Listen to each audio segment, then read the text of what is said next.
आज मैं भगवान शिव का जो स्तोत्र आपको बताने जा रही हूँ, यह बहुत ही शक्तिशाली स्तोत्र है। इसे आप मंत्र भी कह सकते हैं। भगवान शिव सृष्टि के पालक हैं और भगवान शिव की पूजा करना बहुत ही सरल होता है। इस स्तोत्र की रचना भगवान श्री रामचंद्र की प्रेरणा से ऋषि याज्ञवल्क्य ने की थी। नमस्कार दोस्तों, आप सभी लोगों का शक्ति कुंज चैनल पे बहुत बहुत स्वागत है।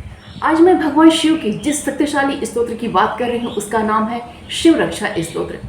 भगवान श्री राम ने ऋषि याज्ञवल्क्य को सपने में आदेश दिया था इस स्तोत्र की रचना के लिए, और सपने में ही इसकी फायदा और इसकी महिमा के बारे में बताया था। उनके आदेश पर ऋषि याज्ञवल्क्य ने इस स्तोत्र की रचना की थी। शिव रक्षा स्तोत्र की जितनी महिमा कही जाए उतनी कम है, क्योंकि यह स्तोत्र जीवन से नकारात्मकता और भय को दूर करता है। अगर किसी व्यक्ति का भगवान शिव में पूर्ण आस्था हो और वह इस स्तोत्र को पूरे मन से, भक्ति भाव से, एकाग्रता से, दृढ़ विश्वास के साथ इस स्तोत्र का प्रतिदिन पाठ करता है, तो वह व्यक्ति जीवन के हर क्षेत्र में विजयी होता है। कहने का मतलब है कि जीवन में ऐसा कोई क्षेत्र नहीं हो जहां वो विजयी ना हो। शिव रक्षा स्तोत्र आपकी बड़ी से बड़ी बीमारी ठीक करता है। अगर आपके ऊपर कोई बुरी आत्माओं का साया है या आपके मन में कोई बुरी आत्माओं का साया का डर बैठ गया है, तो वो आपका भय दूर होता है। आपके घर में धन समृद्धि की वृद्धि होती है। यानी कहने का मतलब ये है कि आपकी सारी मनोकामना जो होती है वो पूर्ण होती है।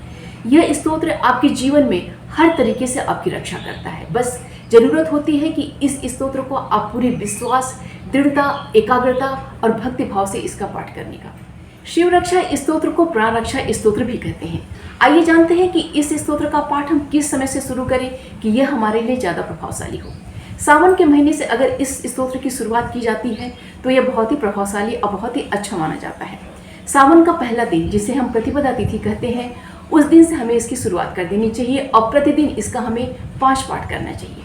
और सावन की पूर्णिमा तक इसका हमें प्रतिदिन 5 पाठ करना है, और पूर्णिमा समाप्त होने के पश्चात हमें प्रतिदिन इसका 1 पाठ करना है। जिस दिन से हम इस स्तोत्र का पाठ शुरू कर रहे हैं उस दिन से हमें कुछ विशेष बातों का ध्यान रखना चाहिए, जैसे सूर्योदय से पूर्व उठना, स्नान करने के पश्चात सूर्यदेव को अर्घ्य अर्पित करना और तुलसी माँ को जल अर्पित करना। उसके पश्चात जिस भी जगह पे आप इस स्तोत्र का बैठ के पाठ करने वाले हैं या अपने आप मंदिर में बैठ के इसका पाठ करने वाले हैं, तो वहाँ पे दीपक प्रज्वलित करना, आसन लगा के बैठ जाना और भगवान विघ्नेश्वर का ध्यान करके एक बड़े पात्र में, जो आपके घर में शिवलिंग रखे हैं जिनकी पूजा आप प्रतिदिन करते हैं, उस बड़े पात्र में शिवलिंग की स्थापना कीजिए और उनका अभिषेक कीजिए।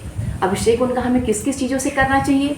उनका हमें जल से अभिषेक करना चाहिए, गंगा जल से, दूध से, दही से, घी से, शहद से, शक्कर से उनका हमें अभिषेक करना चाहिए। उसके पश्चात शुद्ध जल से उन्हें अच्छे से साफ करके, उन्हें नहला के, उन्हें जनेऊ अर्पित करना चाहिए, उन्हें इत्र अर्पित करना चाहिए।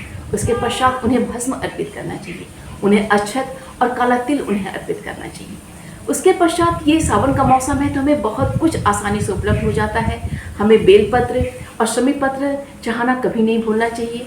हमें उन्हें भांग अर्पित करना चाहिए, उन्हें दुर्वा अर्पित करना चाहिए, उन्हें हमें धतूरे का फूल, मदार का फूल अर्पित करना चाहिए। उन्हें मौसमी फल है, उन्हें जो मिष्ठान है उसका उन्हें भोग लगाना चाहिए और उनकी आरती उतारनी चाहिए। यानी भक्ति भाव से जो आप कर सकते हैं भगवान शिव को प्रसन्न करने के लिए, वो हमें सब व्यवस्था करके रखनी चाहिए और उन्हें प्रसन्न करने का उपाय करना चाहिए। उसके पश्चात आप संकल्प लीजिए कि आज पहले दिन से, सावन के प्रतिपदा तिथि से आज मैं प्रतिदिन पूर्णिमा तक 5 पाठ करूंगा और उसके पश्चात मैं प्रतिदिन 1 पाठ करूंगा। इसके पश्चात आप अपने मन की जो मनोकामना है उसको बोलिए कि इस मनोकामना से मैं इस स्तोत्र का पाठ की शुरुआत कर रहा हूँ। निस्संदेह भगवान शंकर औघड़दानी है और महान कृपालु हैं। वो आपकी मनोकामना पूरी करेंगे और आपके मन की पुकार सुनेंगे। वीडियो में आगे बढ़ने से पहले आप सभी से रिक्वेस्ट है कि वीडियो पसंद आए तो प्लीज़ इसको लाइक कीजिए, शेयर कीजिए अपने दोस्तों और रिश्तेदारों के संग। और मेरे चैनल को आपने अभी तक सब्सक्राइब नहीं किया तो प्लीज़ इसको सब्सक्राइब कर लीजिए, क्योंकि इस चैनल पे हमेशा ही आपको उपयोगी और ज्ञानवर्धक जानकारियाँ हमेशा मिलती रहें। तो आइए चलिए हम और आप मिलके शिव रक्षा स्तोत्र का भक्ति भाव के संग पाठ करते हैं। श्री शिव रक्षा स्तोत्र विनियोगः। ओम अस्य श्री शिव रक्षा स्तोत्र मंत्रस्य याज्ञवल्क्य ऋषिः श्री सदाशिवो देवता अनुष्ठुप छन्दः श्री सदाशिव प्रीत्यर्थं शिवरक्षा स्तोत्र जपे विनियोगः। अर्थात इस शिव रक्षा स्तोत्र मंत्र के याज्ञवल्क्य ऋषि हैं, श्री सदाशिव देवता हैं और अनुष्ठुप छंद हैं। श्री सदाशिव की प्रसन्नता के लिए शिव रक्षा स्तोत्र के जप में इसका विनियोग किया जाता है।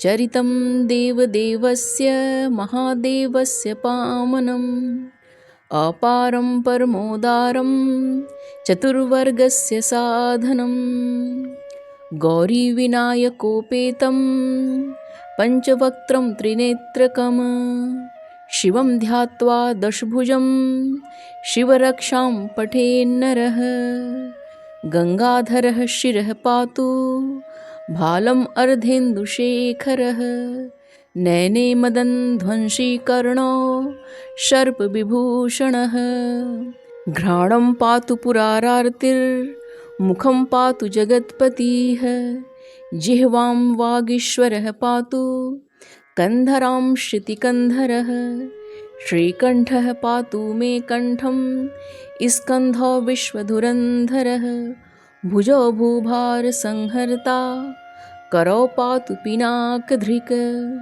हृदयं शङ्करः पातु जठरं गिरिजापतिः नाभिं मृत्युञ्जयः पातु कटिव्याघ्राजिनाम्बरः सक्थिनी पातु दीनार्त शरणागतवत्सलः उरुमहेश्वरः पातु जानुनी जगदीश्वरः जङ्घे पातु जगत्कर्ता गुल्फो पातु गणाधिपः चरणो करुणासिन्धुः सर्वाङ्गानि सदाशिवः एतां शिवबलोपेतां रक्षां यः सुकृती पठेत् स भुक्त्वा सकलान् कामान् शिवसायुज्यमवाप्नुयात् ग्रहभूतपिशाच आद्यास्त्रैलोक्ये विचरन्ति ये दूरादाशु पलायन्ते शिवनामाभिरक्षणात्